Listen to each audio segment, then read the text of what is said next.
Buenos días, mi nombre es María Camila García y hago parte del equipo de educación continua de la Universidad de los Andes. Sean todos bienvenidos a la conferencia Lenguaje en la Educación. Esta actividad hace parte del ciclo de conferencias online ofrecido por el Ministerio de Educación Nacional de Colombia y la Dirección de Educación Continua de la Universidad de los Andes, con el que buscamos ofrecerle a todos ustedes información y recursos educativos para que puedan transformarse, cuidarse, inspirarse y conectarse. Les recordamos que al finalizar tendremos un espacio para responder sus preguntas, por lo que los invitamos en el transcurso de la actividad a enviarlas a través del espacio de preguntas y respuestas o escribiendo al panelista que se llama Preguntas y Respuestas. Y si nos acompañan por Facebook a través del espacio de comentarios. Esta actividad está siendo grabada. Por correo les compartiremos el video para que puedan volverlo a ver y compartirlo.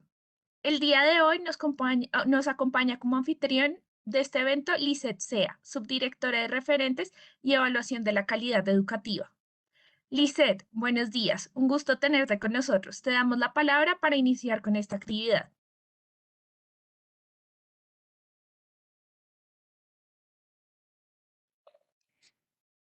Camila, muy buenos días, ¿cómo estás? Te saluda Andrea Vera, en nombre de nuestra subdirectora Lisette Sea, que se disculpa porque no alcanza en este momento a conectarse. Voy a presentar entonces a la profe Rita Flores, a nuestra experta el día de hoy, en este webinar dedicado al lenguaje y a pensarnos el lenguaje y reflexionarlo en los procesos de enseñanza y de aprendizaje de los niños y niñas, jóvenes y adolescentes. Mi nombre es Andrea Vera Dietes y tengo el gusto de presentar a la profesora Rita Flores. Ella es fonoaudióloga y magíster en lingüística de la Universidad Nacional de Colombia, profesora titular y pensionada del Departamento de Comunicación Humana, Facultad de Medicina de la Universidad también Nacional de Colombia. Es investigadora del Grupo de Investigación, Cognición y Lenguaje en la Infancia y asesora de la Subdirección de Referentes y Evaluación de Calidad para lenguaje. Así que, profe Rita, para mí es un gusto y un placer el día de hoy escucharla en esta charla. Le damos la bienvenida y esperamos a todos los docentes que nos acompañan en ese momento que aprovechemos, por supuesto, su presencia, sus conocimientos, toda su experiencia y invitarlos a que nos acompañen en esta charla que tendremos el día de hoy. Profe Rita, mil gracias y bienvenida. Muchas gracias, Andrea. Buenos días para todos y para todas. Mi nombre, como les dice Andrea, es Rita Flores Romero y hoy vamos a conversar sobre el lenguaje en la educación. Sé que este tema puede ser muy conocido para muchos y muchas de ustedes, profesores, maestras, maestros, directivos docentes y todas las personas que nos acompañan. Parece un tema, digamos, común, algo obvio. Sin embargo, quiero invitarlos a que reflexionemos, a que pensemos en un momento sobre esta relación lenguaje en la educación. Por un momento quisiera, queridos asistentes, queridas asistentes, que piensen qué les viene a la cabeza cuando hablamos del lenguaje en la educación. ¿Qué se les ocurre? ¿En qué piensan?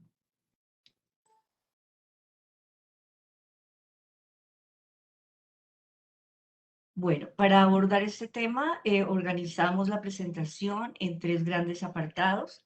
En el primer apartado vamos a hablar de las generalidades sobre el lenguaje en la educación, también de las generalidades de esa relación lenguaje en la educación, y aquí vamos a detenernos un poco en la relación lenguaje en la educación como región disciplinar, el lenguaje en las trayectorias educativas completas, no solamente las escolarizadas, sino las no escolarizadas, como vamos a ver más adelante, y la relevancia del lenguaje a través del currículo.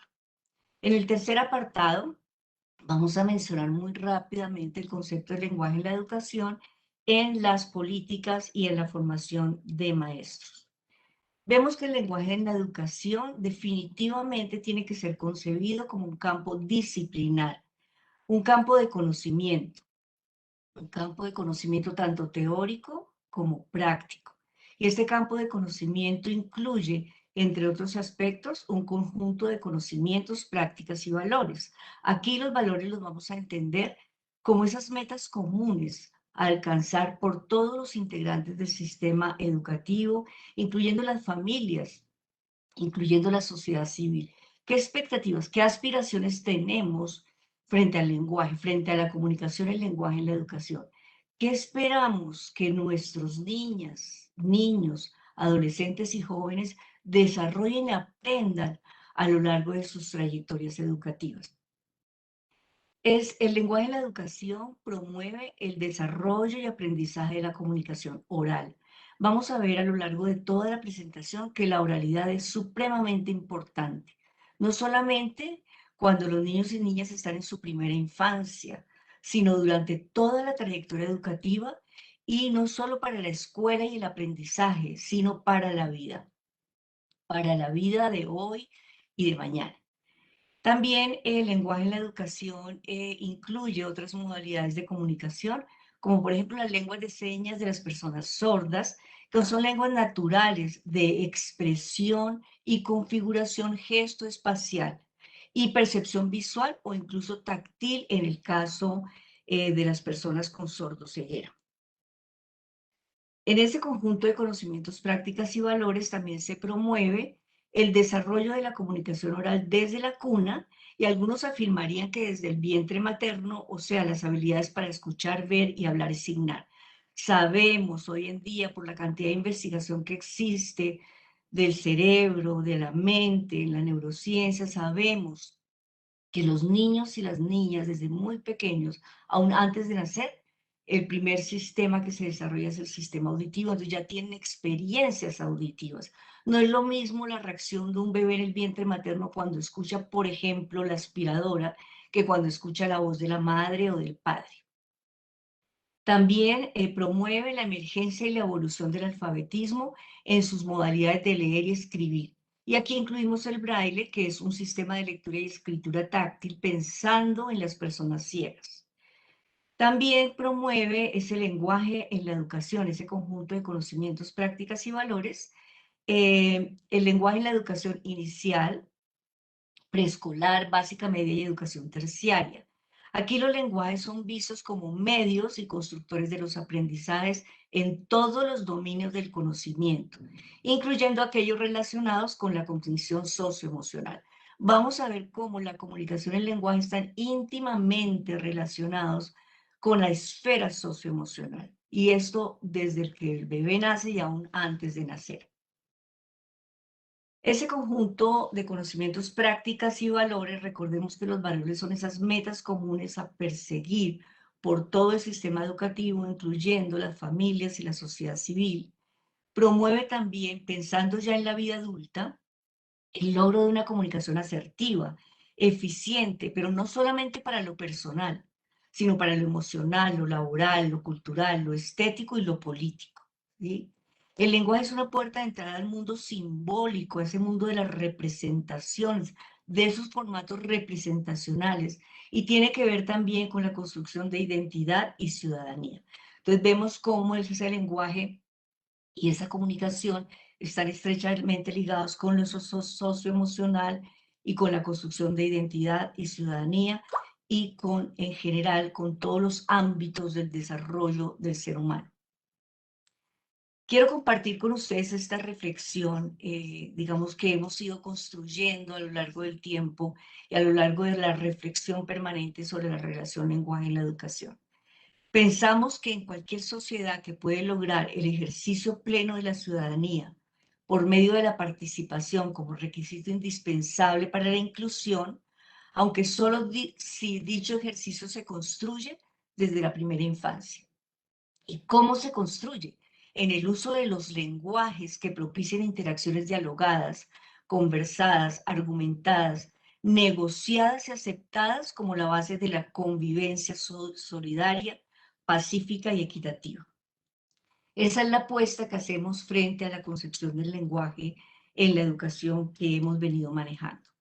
Entonces, en este esquema, ustedes pueden ver cómo esa relación del lenguaje y la educación la vamos a manejar en tres grandes ejes. El primero de ellos tiene que ver con la relación lenguaje y la educación como región disciplinar. Luego vamos a transitar por el lenguaje y la educación en términos de espacio y tiempo escolares. Y por último vamos a hacer algunos breves comentarios sobre el concepto del lenguaje y la educación visto desde las políticas y la formación de maestros y maestras. En relación con el lenguaje y la educación como región disciplinar, lo que se tiene que comprender, y yo sé que todos y todas ustedes lo hacen, pero quiero recalcarlo como parte de esta reflexión, es que el lenguaje en la educación es una región disciplinar, es un campo de conocimiento que ha sido construido desde hace mucho tiempo y que lógicamente viene transformándose a partir de nuevas teorías, nuevas interpretaciones, nuevas visiones, que se han basado muchas de ellas en la investigación, cualquier tipo de investigación que ustedes puedan imaginar. Cuantitativa, cualitativa, cuasi experimental, transdisciplinar, o sea, se ha ido enriqueciendo ese campo. Si aceptamos que la educación es una región disciplinar, tendremos que aceptar que debe contribuir a la descripción y comprensión e interpretación de los fenómenos educativos. Disculpen, ¿me escuchan?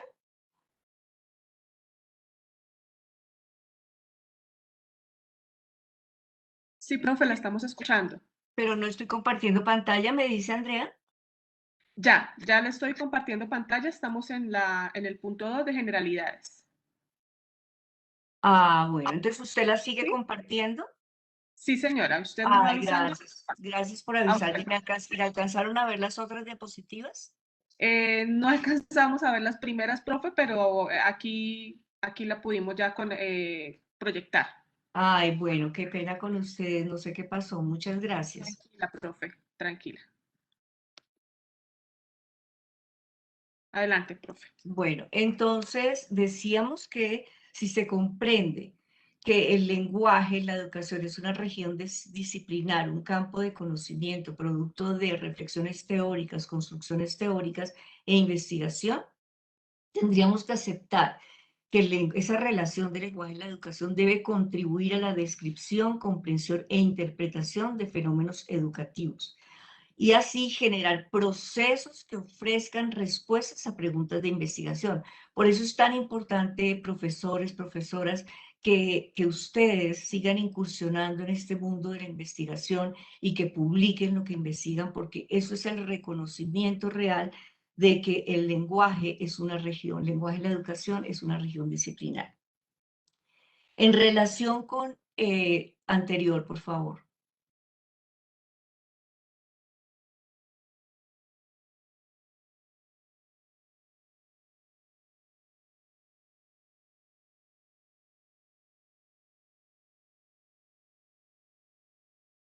¿Esta, profe?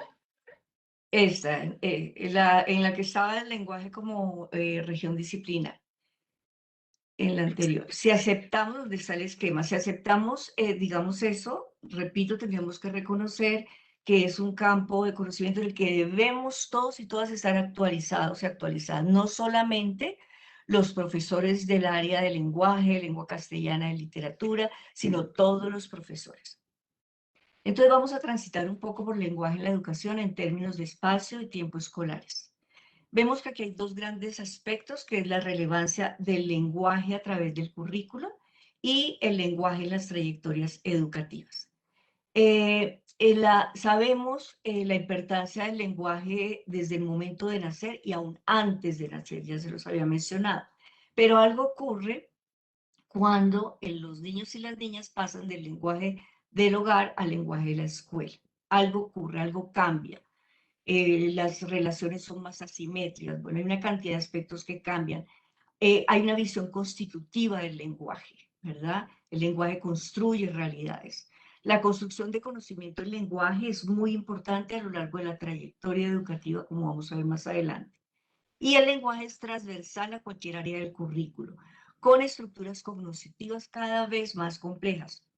Vemos cómo, eh, digamos, esa relación tan estrecha que existe entre pensamiento y lenguaje, entre las formas de construir conocimiento, entre todos los mecanismos o dispositivos que tiene el cerebro-mente humano para construir conocimiento y el lenguaje. Hay una relación muy estrecha y lo que uno espera es que se vayan complejizando, que se vaya complejizando esa relación a lo largo de la trayectoria educativa.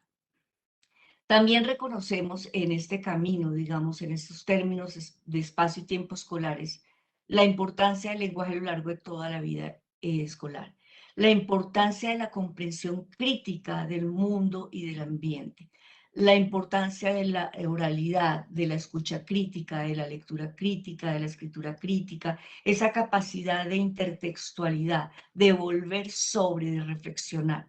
Y vemos de nuevo cómo el lenguaje se pone al servicio de la cognición.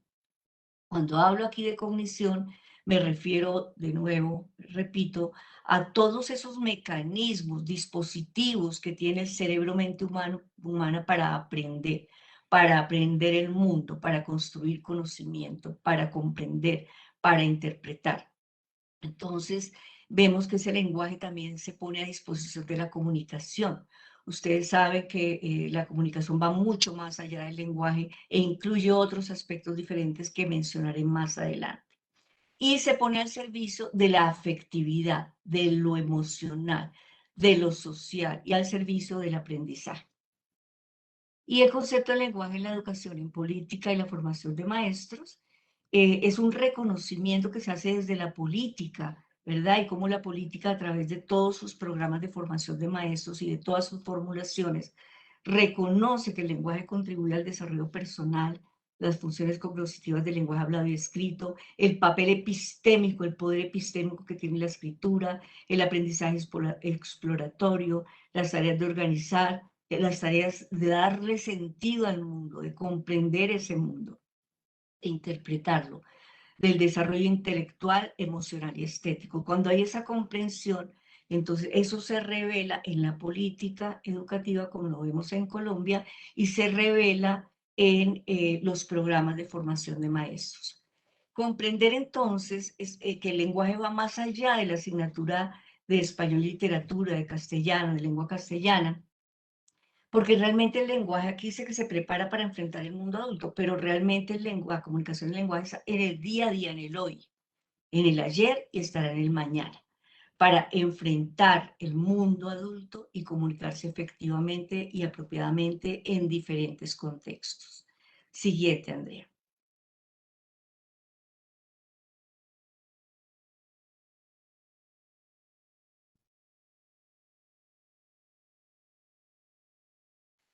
Bueno, aquí voy a poner un pequeño ejemplo y nombrar algunas de las disciplinas, interdisciplinas, transdisciplinas, que han contribuido muchísimo a aumentar, a acrecentar ese conocimiento que existe hoy en día sobre la comunicación y el lenguaje.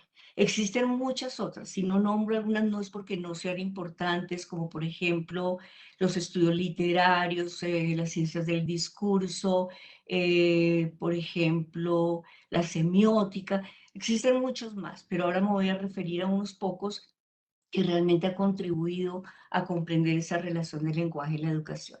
Encontramos la neurociencia, las ciencias cognitivas, las ciencias del aprendizaje que han avanzado muchísimo a medida que avanza el conocimiento sobre cómo funciona el cerebro-mente humano, cómo funciona ese cerebro, cómo aprende el cerebro, cómo ese aprendizaje depende muchísimo de la naturaleza de lo que aprende la persona, desde la psicolingüística, la neurolingüística, la sociolingüística y de hecho y obvio de la pedagogía y de los estudios de la pedagogía y la didáctica. Sabemos que actualmente para que un maestro, una maestra de lenguaje y la educación estén realmente informados, tienen que incursionar en esos nuevos terrenos disciplinares en los que se ha consolidado muchísimo ese conocimiento. Siguiente, Andrea, por favor.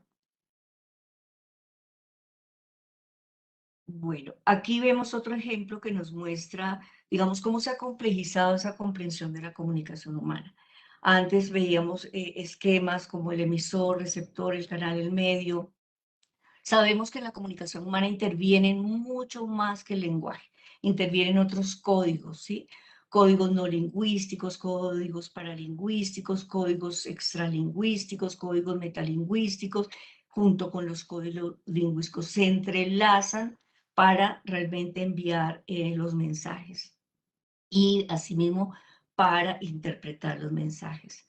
Entonces vemos que la comunicación humana va mucho más del lenguaje, es más compleja. Entonces aquí pongo este ejemplo de Michael Tomasello en 2013, en un libro que les recomiendo mucho, que se llama La comunicación humana, nos muestra este esquema, ¿no? De ese terreno común, de esa atención conjunta, qué sé yo que tú sabes que yo no sé, qué sabe usted que yo sé que usted no quiere que yo sepa. O sea, todo ese juego de intermentalidad que ocurre en un acto comunicativo, que pasa por las metas individuales, las intenciones sociales, la intención comunicativa, la intención referencial, que puede llegar a comprenderse esa intención referencial, puede producir razonamientos, puede ser comprendido e interpretado y hasta puede generar acciones, ¿no? Entonces aquí simplemente es para señalar la complejidad que tiene y repetir que la comunicación va más allá del lenguaje. Siguiente, Andrea. Aquí voy a poner otro ejemplo que tiene que ver con el conocimiento que se ha ido construyendo a lo largo del tiempo, que no es realmente nuevo, pero que sí ha marcado, digamos, una nueva visión, una nueva perspectiva de la lectura y la escritura. Se ha profundizado muchísimo entre esas relaciones entre lectura y escritura, en la naturaleza de la lectura y la escritura, que aunque son procesos complementarios, procesos que van muy ligados, no son lo mismo en sus mecanismos de desarrollo y aprendizaje. Se ha profundizado mucho en qué sus procesos intervienen en la lectura y la escritura, codificación, decodificación, interpretación, comprensión, producción textual, efectos contextuales, todo lo que ocurre en la mente del lector y el escritor, que se convierten en procesos inferenciales, que se convierten en intertextualidad, que algo se mueve en el cerebro, que algo se comunica unos nodos con otros. También se han planteado muchos retos que enfrentan los niños, las niñas, los jóvenes, los adolescentes para aprender a escribir. Se ha identificado la dinámica de los subprocesos cognitivos de la escritura. Se ha incursionado muchísimo en el terreno del alfabetismo emergente inicial. Y digamos que dentro de estas concepciones se parte de considerar que los niños o niñas o lectores o escritores jóvenes exploran activamente las reglas y normas que rigen los conceptos de las letras, palabras, frases y formas de discurso. Son activos, esta noción del niño, niña, adolescente, joven, como activos en su aprendizaje, pues es muy pilletiana y todavía sigue muy vigente. Siguiente, Andrea. Entonces aquí les voy a presentar digamos, una metáfora que se ha ido construyendo para terminar con esa dicotomía de lo que es el aprendizaje inicial de la lectura y la escritura, que si es el método fonético, si es el método global, si es el método sintético, analítico, analítico-sintético. Lo que se ha visto y se sabe al día de hoy, que es no solamente un conocimiento, tienen que entretejerse, tienen que entrelazarse muchos conocimientos para que el estudiante, el niño, la niña, el joven, lleguen a ser lectores hábiles, lectores competentes, ¿sí? Entonces uno ve cómo se entrelazan lazos, ustedes alcanzan a mirar ahí, cómo se entrelaza el conocimiento del lenguaje que tiene que ver con la comprensión, el vocabulario, las estructuras lingüísticas, la sintaxis, la semántica, el razonamiento verbal, cómo se entrelaza con otra gran dimensión que es el reconocimiento de palabras. O sea, no es una sola cosa, por eso la pedagogía y la didáctica tienen que comprender este desarrollo, esta naturaleza, qué conocimientos se ponen en juego cuando los niños aprenden a leer. Entonces, eso es lo que se ha llamado la metáfora de la lectura. En el siguiente esquema, Andrea, por favor,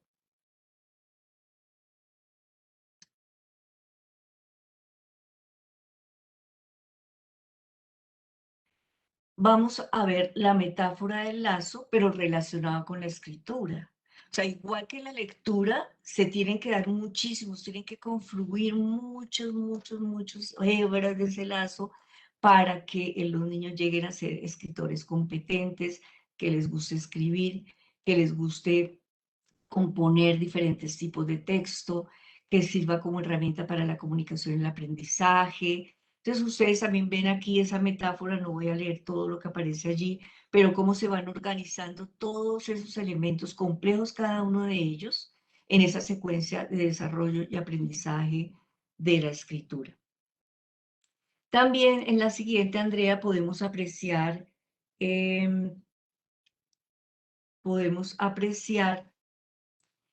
otro ejemplo de una autora que a mí me gusta mucho, Liliana Tolchinsky. Liliana Tolchinsky trabajó con Emilia Ferreiro y con Ana Teberovsky. Recuerden que Emilia Ferreiro es una autora muy importante, pues propuso la psicogénesis de la escritura basada un poco en la perspectiva, un poco basada en la perspectiva piagetiana. Digamos que a partir de Emilia empiezan a surgir muchos estudios, pero también eso se ha ido, no es que pierda vigencia, sino que como Emilia miraba la psicogénesis de la escritura, eso ha ido avanzando en conocimiento y Liliana Tolchinsky también rompe, digamos, esa discusión que sí es importante que los niños aprendan el sistema notacional de la escritura, que es el alfabeto, que porque que es mejor que empiecen por la palabra completa, que es mejor que empiecen por discursos más complejos, más simples, bueno, toda esa discusión que hay. Y ella dice es que la escritura no es solamente el sistema notacional, o sea, el sistema notacional refleja los caminos hacia la comprensión del principio alfabético. Ella también nos dice, la escritura es un modo de producción que muestra cómo las marcas o trazos visibles que deja la escritura se modifican y se hacen más complejos con el tiempo, con el desarrollo, con el aprendizaje. Es un modo de producción. Es un modo de producción así como se produce una escultura, como se produce una obra de arte, como se produce una obra de teatro o una película, es un modo de producción. Pero por otro lado, es un estilo discursivo que evidencia cómo los niños tienen noción de los géneros discursivos que producen diferentes tipos de texto. Entonces, fíjense que no es una cosa o no es la otra. Es algo muy complejo que tiene muchas, digamos, dimensiones y que desde la didáctica y la pedagogía debería ser abordado de esta manera, con esa gran comprensión. O sea, es un sistema notacional, repito, es muy importante. A los niños les encanta porque la escritura, el alfabeto, la escritura lo rodea en un mundo letrado. Está allí, está en las calles, está en los avisos. O sea, les cuento, tengo un nieto que cumple 2 años, cumplió ayer 2 años, y ese niño es fascinado con las letras y los números. El sistema notacional de la matemática, pues son los números. El sistema notacional de la lectura y la escritura es el alfabeto. El sistema notacional, modo de producción y estilo discursivo. Siguiente, Andrea. Otro ejemplo es cómo se ha llegado a comprender el papel del metalenguaje, de la conciencia metalingüística en el aprendizaje, no solamente de la lectura y la escritura, de la oralidad, ¿sí? El que el niño comprende, la niña comprenda que el lenguaje es arbitrario, quiere decir que van teniendo conciencia de la palabra, conciencia de la ambigüedad, de la sinonimia, del lenguaje figurativo. Y todo esto, maestros y maestras, se pone al servicio de la lectura, la escritura, los juegos de lenguaje, aprendizaje de segundas lenguas, desarrollo del humor, coherencia textual, de la conversación diaria, de la escritura creativa. Fíjense, todo esto, la conciencia metalingüística, esa capacidad que tenemos los seres humanos para reflexionar acerca del lenguaje y de la comunicación en general, y para saber cuándo hemos sido acertados o no en nuestra comunicación y nuestros usos de la lengua, tanto oral como escrita. También en este conocimiento del metalenguaje, los niños y las niñas llegan a aprender que el lenguaje es un sistema, que el lenguaje es un sistema conformado por elementos y por reglas. Pues los elementos de ese sistema son los sonidos, ¿sí? Es la fonética, los sonidos que conforman, es la fonología, cómo esas representaciones de esos sonidos ya tienen un significado particular en las palabras. Entonces, la conciencia fonológica es una representación mental ya y tiene que ver con la palabra, con el significado de la palabra. Y se ven los usos en el juego, las rimas, bueno, en otros aspectos. La palabra empieza a tener conciencia de que en esa cadena hablada que él escucha, toda continua, existe una unidad que se llama palabra y que hay unas reglas. Esas reglas son reglas fonológicas, reglas morfosintácticas, reglas semánticas y reglas pragmáticas. Entonces, ese es otro aspecto de la conciencia metalingüística que van adquiriendo y desarrollando y aprendiendo los niños desde que son muy pequeños. Siguiente, Andrea. Y otro ejemplo es también ya es esa certeza casi que existe de la importancia de la metacognición en los procesos de desarrollo y aprendizaje. Esa capacidad que tenemos los seres humanos para reflexionar sobre nuestros propios procesos mentales cuando hacemos una tarea, ya sea de matemáticas, de comunicación de lenguaje, de química, ese conocimiento, ese control y regulación, esa capacidad que tenemos de planear, de autorregular nuestra comprensión, de monitorear, por ejemplo, nuestra escritura, de saber cuándo un texto es coherente, cuándo hay fallas de cohesión, esa capacidad de evaluar, entonces, tanto las tareas de oralidad, lectura y escritura. Siguiente, Andrea. Bueno, eso eran algunos ejemplos para ilustrar cómo el conocimiento, la relación del lenguaje en la educación implica un conocimiento, implica unos cambios, unas cosas nuevas, unas nuevas teorías, unas nuevas explicaciones, unas nuevas investigaciones que deberíamos conocer para entender la naturaleza de la relación lenguaje en la educación. Vamos a pasar entonces a mirar el lenguaje en la educación en los tiempos y espacios escolares. Vemos que las habilidades para escuchar hablar, es decir, la oralidad, pues ustedes ya saben, ya lo dije antes y ustedes más que nadie lo saben, esas habilidades empiezan a desarrollarse y se empiezan a aprender desde que los bebés nacen y diríamos, repito, como dije, aún antes de nacer. Escuchar, hablar, ¿sí? Vamos a ver cómo esa emergencia y esa evolución del alfabetismo se va ampliando, digamos, en sus modalidades de lecturas y escrituras. Hablo en plural porque en este momento existen muchos formatos de lecturas y de escrituras diversas, diferentes. En el mundo digital, bueno, existen muchas formas distintas de comunicar, de leer y escribir. Si vemos el lenguaje y la educación en perspectiva de diversidad, tendríamos que entender que todo esto conduce a que haya realmente lenguajes inclusivos y prácticas inclusivas. Porque esa trayectoria educativa, tanto no escolarizada, es decir, en el hogar, en el barrio, en los primeros escenarios de socialización en los que crecen las niñas y los niños, se van complejizando desde que el bebé nace, se van haciendo más complejas. Y vemos cómo ese lenguaje en la educación inicial, básica, media y superior, va a convertirse en el medio y constructor de aprendizajes en todas las áreas o dominios del conocimiento. Igual, pues el lenguaje en la vida adulta, no solo, como lo dije antes, no solo nos sirve para una comunicación asertiva, eficiente, para lo personal, sino también para lo emocional, lo laboral, lo cultural, lo estético y lo político. Siguiente, Andrea. Entonces, rápidamente pasamos a hacer esa transición, a mirar esos cambios que hay en esa transición del lenguaje a la escuela, que se los mencionaba antes.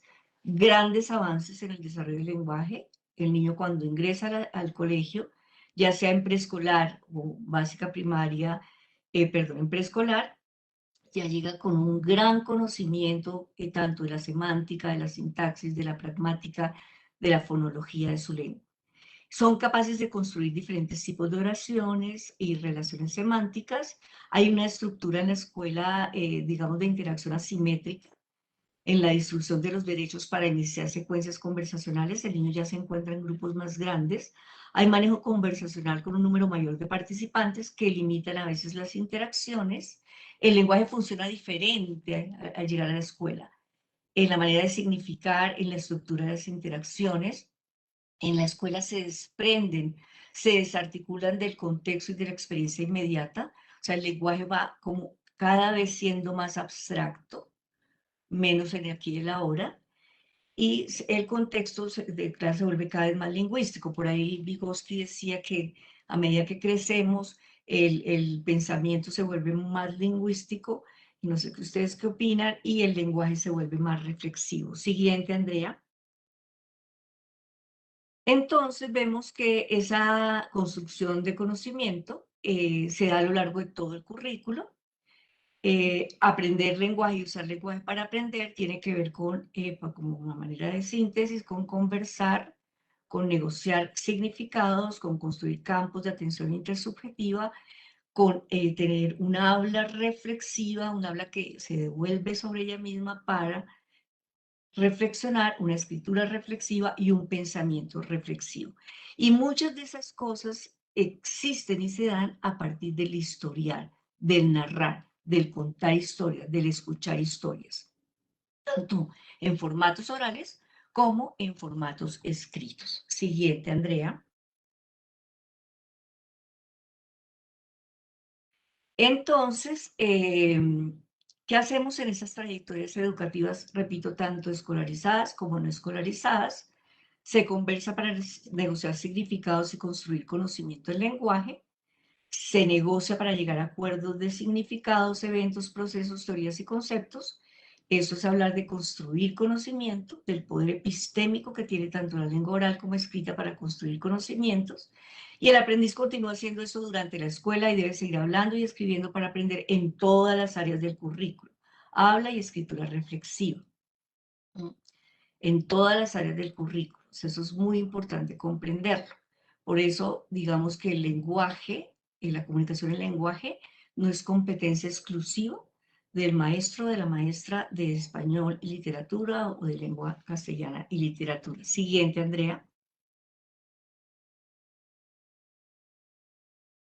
También lo que hacemos en esas trayectorias educativas es crear campos de atención intersubjetivos para construir conocimiento. Esto es muy importante en el aula. Cómo construimos atractores, donde estemos maestros y estudiantes centrados en un mismo aspecto, resolviendo una pregunta, desarrollando un proyecto. Estos campos de atención intersubjetiva nos permite compartir ese marco de conocimientos, nos permite la comunicación estrecha y hay una atención simultánea a un interlocutor y a una situación. Es muy importante.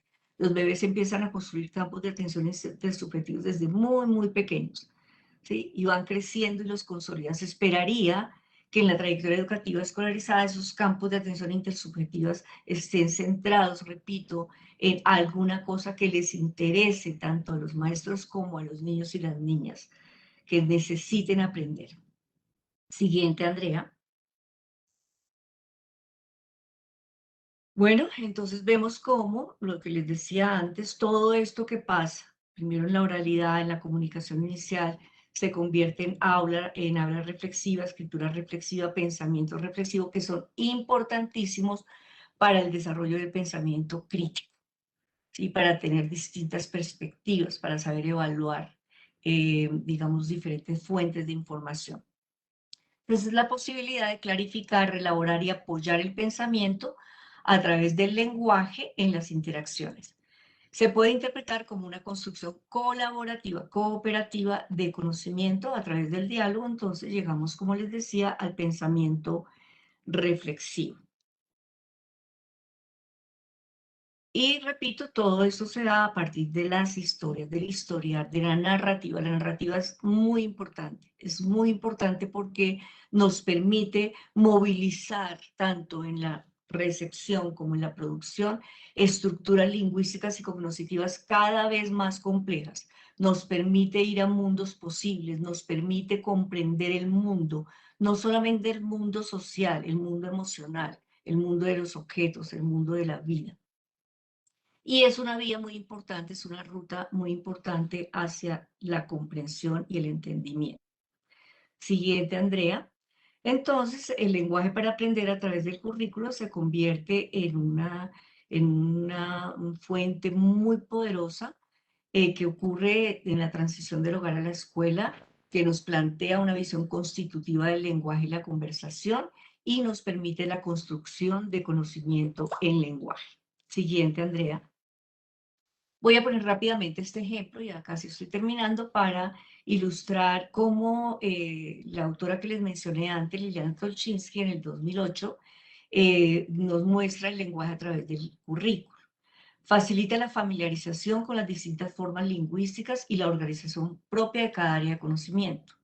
Cada área de conocimiento tiene unas maneras, unas formas discursivas diferentes, ¿sí? Por eso hay un campo de estudio que se llama el lenguaje en las disciplinas. Promueve que las habilidades de lectura y escritura no influyan en el rendimiento en las distintas áreas del currículo. ¿Por qué? Porque fíjense que muchas de las operaciones de pensamiento que se visten de lenguaje tienen que ver con cosas como definir, resumir, argumentar, citar, contrastar, comparar. O sea, tienen que ver con esas maneras, esas formas de pensar cada vez más abstractas y complejas. Provee sentido a la reflexión sobre las características lingüísticas de los textos. Se consultan los textos con un propósito definido y no al contrario. Se aprende a interpretar contenidos en las distintas áreas del conocimiento. Implica adquisición de vocabulario nuevo, toma de conciencia de la organización textual específica y las maneras adecuadas de leer en las distintas disciplinas. Nos dice Liliana Tolchinsky, incorporar a la práctica docente la idea de que cada área de conocimiento se sirve de géneros discursivos propios que influyen en gran medida en su comprensión. No es lo mismo un informe de laboratorio, una disertación filosófica, un ensayo argumentativo, la escritura de un cuento o la lectura de un cuento, de un poema. No es lo mismo. Todos exigen recursos lingüísticos y cognitivos diferentes. Siguiente, Andrea. Entonces, en síntesis, el lenguaje para aprender a lo largo del currículo y a través de la interacción comunicativa debe situarse en el campo de la relación educación-comunicación y en el dominio amplio del lenguaje en la educación. Debe entenderse como una de las expresiones de estos constructos en la cotidianidad educativa. Se busca que a partir de la comprensión de este concepto se vislumbren estrategias pedagógicas y didácticas para la activación de la dinámica entre la comunicación oral y escrita y el aprendizaje humano. Para terminar, entonces, el concepto de la relación del lenguaje en la educación, en las políticas y la formación, no me detengo mucho acá. Ustedes saben que en Colombia existe una política de lenguaje, está el Plan Nacional de Lectura y Escritura, están las bibliotecas públicas, las bibliotecas escolares, hay una, digamos, gran disposición política y creo que ya lo que esto nos muestra, esta presentación, es que los maestros y maestras, repito, no solamente del área del lenguaje, deben tener no solamente un conocimiento procedimental, sino también un conocimiento declarativo acerca del sistema y funcionamiento de la comunicación y el lenguaje, ¿sí? Deben ser usuarios de ese lenguaje oral escrito, independientemente del área en la que se desempeñen, con una comprensión del papel vehiculizador del lenguaje para el aprendizaje. Y deben estar en constante avances, mejoría, perfeccionamiento de sus habilidades orales escritas a lo largo de la vida. Ustedes saben que siempre se puede hacer mejor hablante, mejor oyente, mejor escritor y mejor lector. Bueno, muchísimas gracias por su atención. Entonces ahora pasamos a la sesión de preguntas.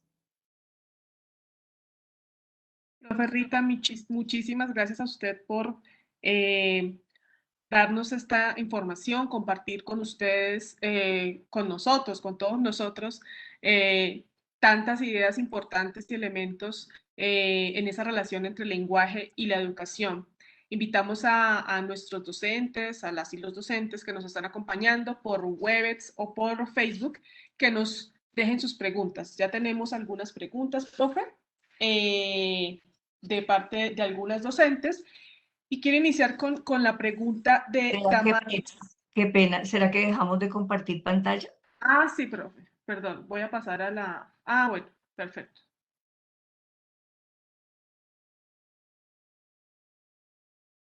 Listo, perfecto. Sí, señora. Entonces, iniciamos con una pregunta de Damaris Araujo, en que nos dice qué herramientas se pueden utilizar para atraer la atención de los estudiantes en ese desarrollo de habilidades comunicativas, profe. Bueno, Damaris, muchas gracias por esa pregunta tan interesante. Digamos, depende mucho de los niños y las niñas, de las edades, del grado escolar, de sus intereses, y cómo logramos lo que yo les decía, cómo funciona el sistema cognitivo en los bebés. Funciona con atractores. Digamos que los bebés sienten ciertas atracciones muy fuertes. ¿Por qué? Por el rostro humano, por la voz humana, por las cosas que se mueven, si se mueven solas, si no se mueven. Si ellos sienten algo, atrae la atención del niño. Y yo les decía un poco que, bueno, yo he sido maestra mucho tiempo, uno debe tratar de crear ambientes de aprendizaje, escenarios de aprendizaje que surjan, que partan de los intereses, de las motivaciones, y el lenguaje sí que se presta para eso. El lenguaje se presta muchísimo, mi profe, porque usted puede construir, por ejemplo, con los niños pequeños, puede incentivar la imaginación y a través de un ejercicio o una pedagogía por proyectos o un aprendizaje basado en preguntas, a los niños y a las niñas les encanta preguntar, a los jóvenes también, porque ellos ya tienen sus mecanismos de búsqueda, pero creo que lo importante, mi profe, es como conocer, observar, escuchar a los niños, las niñas, los jóvenes, conversar, hablar. Nunca dejar de lado la oralidad. La oralidad es muy importante en el desarrollo y el aprendizaje. Entonces yo creo que si tenemos en cuenta esos intereses, esas necesidades, y también miramos los estándares que tenemos, los referentes que tenemos, podemos empezar a construir, como lo hacen los arquitectos, los diseñadores, ambientes de aprendizaje que permitan que sirvan como atractores, que los niños sientan que algo los atrae y llama su atención y que los niños sientan que quieren aprender. Sí, profe, creo que eso tiene mucho que ver con lo que usted mencionaba en el marco, digamos, de las trayectorias educativas y en la importancia del lenguaje en el currículo de determinar o establecer esos campos de atención intersubjetivos para construir el conocimiento, que podemos ubicarlos, determinarlos y pensarnos pedagógicamente en una estrategia para poder promover esas habilidades comunicativas, ¿verdad? Y exacto, yo les decía que los niños desde muy pequeños construyen esos campos de atención intersubjetivos, ¿no? La atención conjunta es algo que son muy pequeños. Alguna vez participé en una investigación, yo creo que algunos de ustedes o algunas la recuerdan, que se llaman Los bebés si pueden leer. En esa investigación trabajábamos con niños pequeñitos desde los 6 meses hasta 12, 18 meses. La atracción, por ejemplo, que sentían los niños por esos cuentos de formato grande, que tienen muchas imágenes, Libro una álbum. atracción, sí, pero en formato grande, ¿sí? El libro álbum, esa atracción que sentían y comunicación, ese vínculo socioemocional y afectivo, y ahí se construye un campo de atención intersubjetiva, tanto el adulto como el niño o la niña, centrados en el mismo aspecto del ambiente o evento. Gracias, profe, por esa respuesta. Y bueno, aquí también Yanira Galvis nos pregunta en qué momento empezar el lenguaje escrito, la producción escrita, con los niños de primera infancia. También es una pregunta muy interesante y algo mencioné en la conferencia. El momento, ¿en qué momento? O sea, ¿cuándo se empieza a enseñar a leer y a escribir? Existe un concepto muy bonito que pues mencioné muy rápidamente en la conferencia, que es alfabetismo emergente. En inglés, emergent literacy. O sea, los niños los niños que nacen en un mundo letrado, o sea, donde hay letras, hay palabras, hay mensajes en la ciudad, en el barrio, en las tiendas, y estar inmersos en unas prácticas sociales, culturales, que valoren la lectura y la escritura, ¿sí? En las que están presentes, digamos, estas actividades humanas, leer, escribir, contar historias, hablar, conversar. son niños que van construyendo ya desde muy pequeños un conocimiento sobre la lengua escrita. Les ponía el ejemplo de mi nieto, Nicolás, 2 años, y si yo no siento una fascinación por las letras y los números, y él ya no, ya aprendió, él ve las vocales y las dice, o sea, nadie lo ha obligado a hacerlo, él está expuesto, hay unas prácticas, los papás leen mucho, hay unas prácticas sociales y culturales, ¿sí? Hay vocabulario rico en la familia, hay experiencias, muchas experiencias, porque no les mencioné que el papel de las experiencias en el desarrollo y aprendizaje del lenguaje es fundamental. El vocabulario, si un niño solamente está escuchando palabras eh, como dame, quita, deja eso, vete a acostar, haz eso instruccional, de dar instrucciones, es muy diferente a un niño que se sientan a la mesa a conversar sobre cosas que están pasando, a comentar algo, a comentar cualquier cosa, a hablar, a conversar, es muy importante, profe. Entonces, ¿en qué momento? Yo creo que el momento, y aquí puedo tener muchas discusiones muy largas, sanas, académicas. El momento lo dicen los niños y las niñas. O sea, ellos con oportunidades, con prácticas, con ambientes enriquecidos. Muchos niños y niñas, pues, en nuestro país, de pronto no están en ambientes donde la escritura y la lectura se valore lo suficiente. Entonces, si llegan a un colegio o a un preescolar donde tampoco se valora, pues el niño va creciendo, digamos, con una no valoración de la lectura y la escritura. Pero si el colegio, independientemente de los antecedentes socioculturales, del capital cultural que traigan nuestros niños y niñas, les brinda unas oportunidades, unas prácticas pedagógicas, sociales y culturales enriquecidas, donde se trabaje, por ejemplo, la comprensión del mundo, donde se trabaje el vocabulario, donde se trabaje la conciencia fonológica, donde se juegue mucho, se explore el mundo, ¿sí? Se pinte, se dibuje, bueno, todas las expresiones artísticas, es un niño que a partir de esas prácticas y de esas oportunidades va a enfrentar la enseñanza formal de una mejor manera. O sea, va a venir como mejor equipado, con una maletica más llena para enfrentar ese aprendizaje tan complejo como les mostré en los lazos, que es el aprendizaje de la lectura o la escritura.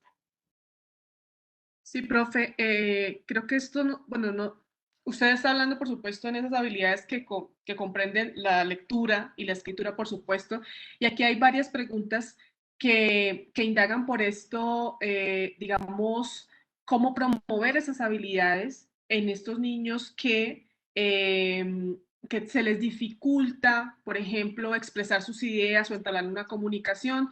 Nos menciona Carmen Mejía, y esto también, por ejemplo, en el contexto de hacer el tránsito entre trabajo académico en casa, alternancia y ahora la presencialidad, ¿no?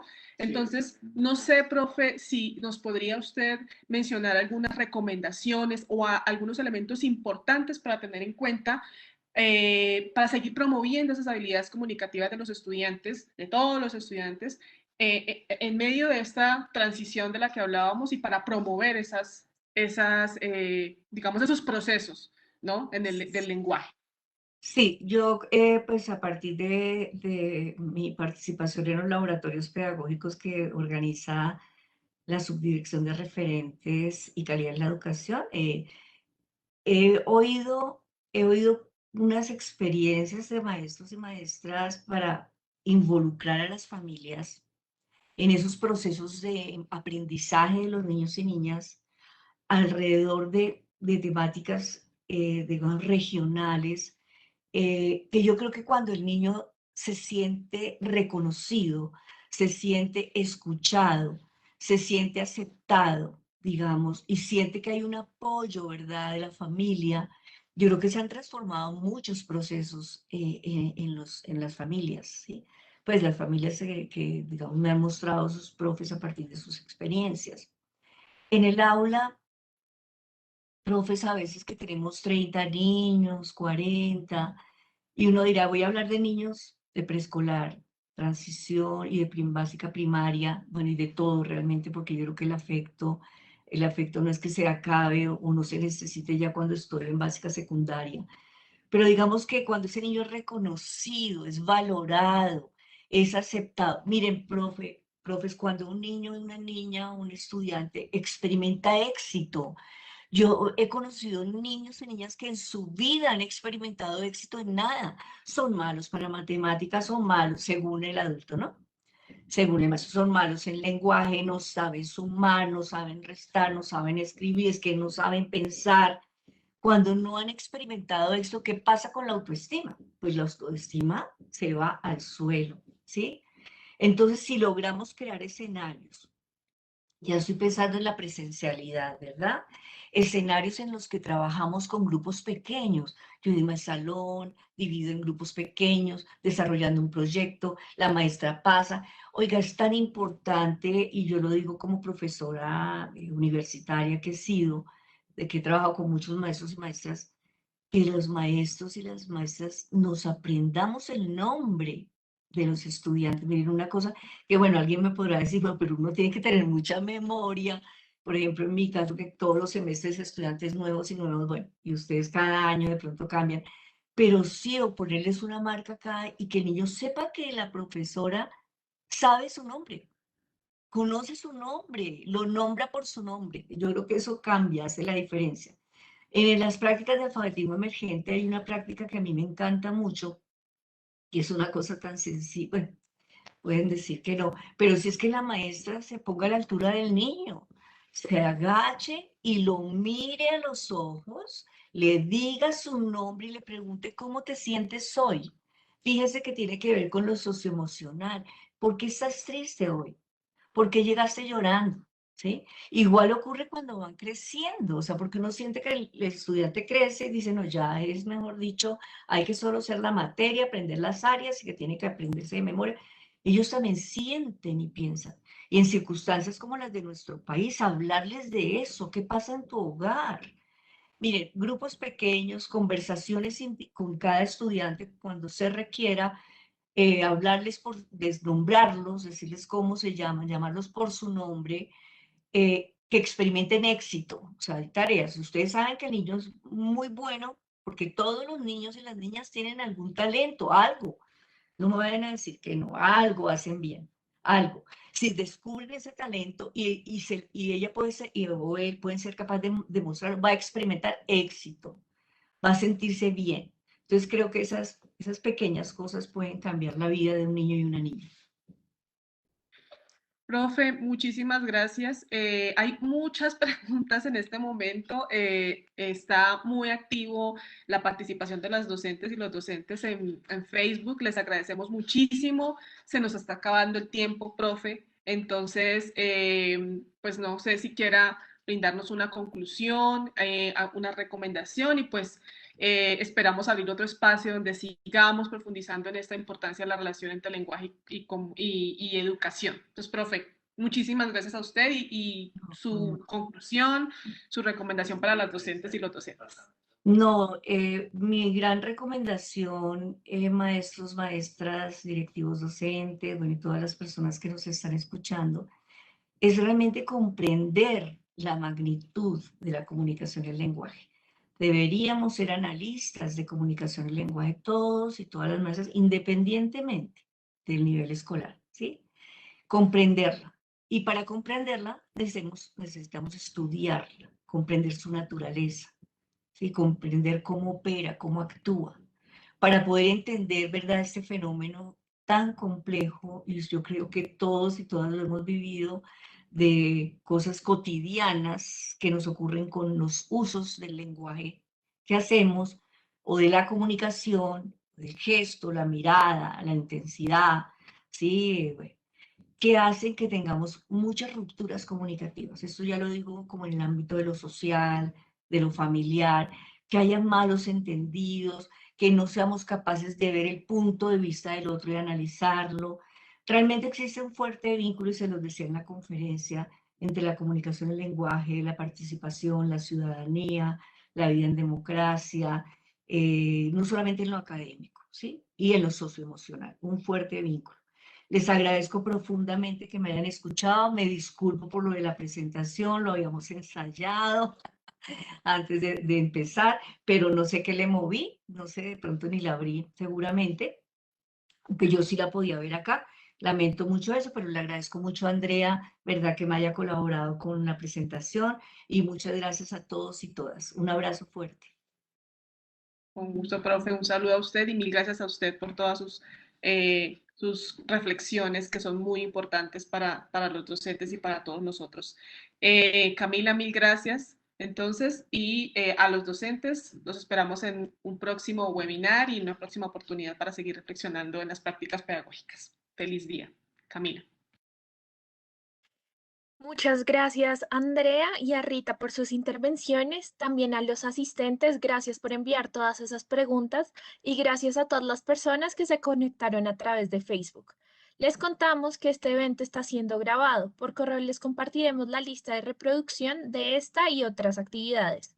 Antes de irnos, a través del chat les hemos compartido un enlace que es una encuesta muy corta que les pedimos diligenciar para que nos cuenten allí cómo les fue en esta actividad. También les compartimos un enlace de contacto maestro en el que podrán volver a ver este evento. De nuevo, muchas gracias a todos por su participación. Esperamos que nos sigan acompañando en el resto de actividades programadas. Que tengan un feliz día.